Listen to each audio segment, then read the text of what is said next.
حتی یک کتاب را خوندم در زندان، آید طب بود، کتاب طب، یعنی از روی نقطه نظر علم طب کدام عملها عمر آدم را سبب میشد که دراز شود. بله، عمر مقدر از جانب الله تعالی هست، عمر را الله تعالی تقدیر کرده است، ولیکن برای چی مردم اروپا عمر آنها از 86 تا 90 حسابی میانه؟ مثلا مردم نروژ، شویتسیه یا دانیه میگن که در احصائیات یعنی عمر آنها از 86 تا 90 است و عموم اروپا حساب میانه عمر آنها از 80 بالا است. بسیار پیرمرد و پیرزن های 90 ساله را دیدیم در همین اروپا. برای چی؟ و گفتن که مردم افریقا عمر میانه آنها 35 ساله است. عمر میانه، این احصائیات عصر حاضره هست. برای چی؟ برای آنکه آنها غذای سالم ندارند، کم بغل هستند، آب و هوای خوب ندارند، آباشون بینید بیچاره های زندگیشان شرایط مساعد ندارد، طبابت ندارند، بیمار که شده میخیل میگردند. و عموم دنیا را اگر گیرید از همه یعنی بهترین زندگی ظاهری دنیوی را مردم اروپا و امریکا دارند. یعنی بایترین مردم، خلق را در نظر دارم نه دولت را. مثلا هندوستان در از جمله 20 دولت های بای هست ولی خلقش کم بغل است. به این 20 دولت بایترین دنیا اکثری دولت های اروپایی نمی درآید. فقط همین فرانسه، گرمانیا، ایتالیا، همین ها، بریتانیا می درآید 4 نفر. دیگرش اگرچه پولدار هست ولی به اون دولت ها برابر نمیشه. در اون 20 دولت ابرقدرت روسیه هست که اکثری خلقش مثلا پولدار نیست، یا هندوستان هست که اکثری خلقش قشاق هست.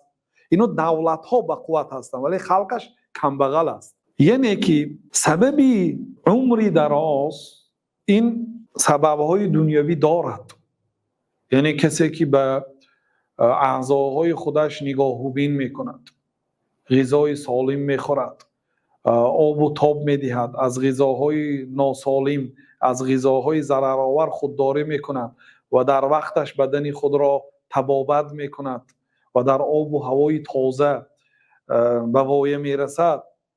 البته این یعنی سببهای صحت سلامت، بله اونا هم کودکاشون وفات میکند، هست این چیزا، ولی عموم گیرید حیات فرق میکنه. بنابراین مثلا طبیب ها ذکر میکنن که فلان نوعی طعام برای دل فایده دارد، دل را مانند دل جوان نگاه میدارد، یا استعمال فلان نوعی خوراک برای پوست فایده خوب دارد. مثلا در همین کتاب اولین چیزی که ذکر کرده است بسیار برام عجیب فرامد.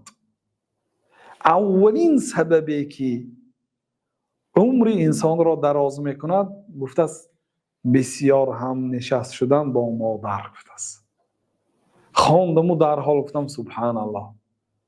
اینو ببینید به حدیث پیامبر صلی الله علیه و سلم موافقت میکند.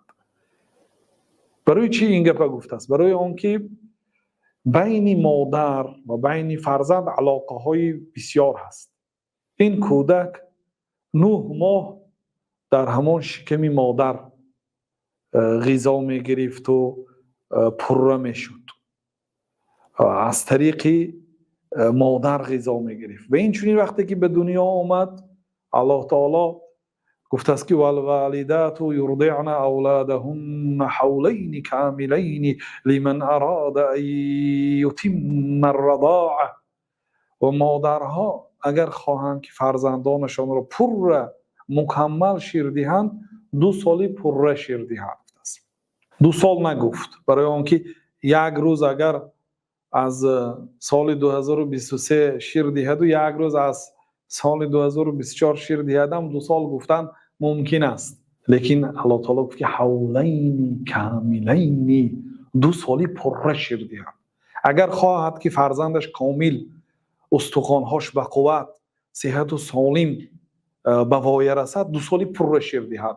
یعنی 2 سال از بدن خودش برای فرزندش شیر میدید.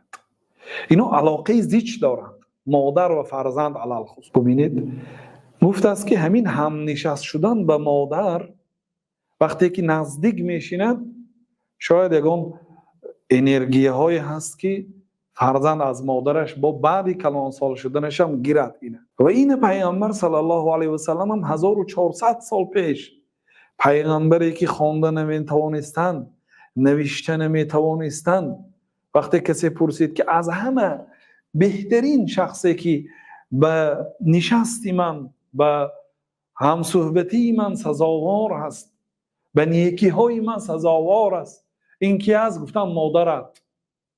ببینید یعنی اگر انسان با مادرش هر چقدر زیاد شیند، هر چقدر بسیار همصحبت شود و خوشنودی به قلب مادر درآورد، این به برای دینش هم خوب است، ثواب عظیم میگیرد.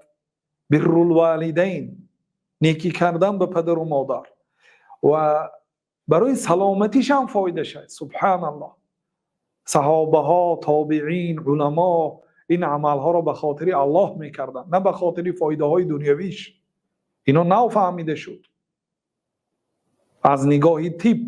بنابراین در شریعت قاعده مقرر است هر چیزی که الله تعالی امر کرد اون محض برای فایده بشریت است. بنابراین خواه حکمتش را دانید، خواه ندانید، به هر یک گفته الله تعالی، به هر یک سفارش شریعت، خواه در قرآن آمده است، خواه در سنت ثابت شده است، عمل کنید. اون به فایده شما است. چقدر که ابن مسعود میگفتن که اگر شنیدی که الله تعالی یا ایها الذین آمنوا گفته، آنهایی که ایمان آوردید، ارع سمعک، گوشت را نعی کن، چون که یا به یک کاری خیر امر کرده میشه که برای فایده تو است، یا از یک کاری بدی که برای تو ضرر دارد منع کرده میشه. الله تعالی نکن گفت، ضرر دارد. فرمان داد که اجرا کن، فایده دارد. و فایده هاش هم ما نمیدانیم همه آن فایده ها را، بعضی آن فایده ها را میدانیم و بسیاریش را نمیدانیم. بنابراین الله تعالی که من عمل صالحا فلنفسه، کسی عملی صالح کرد برای فایده خودش است.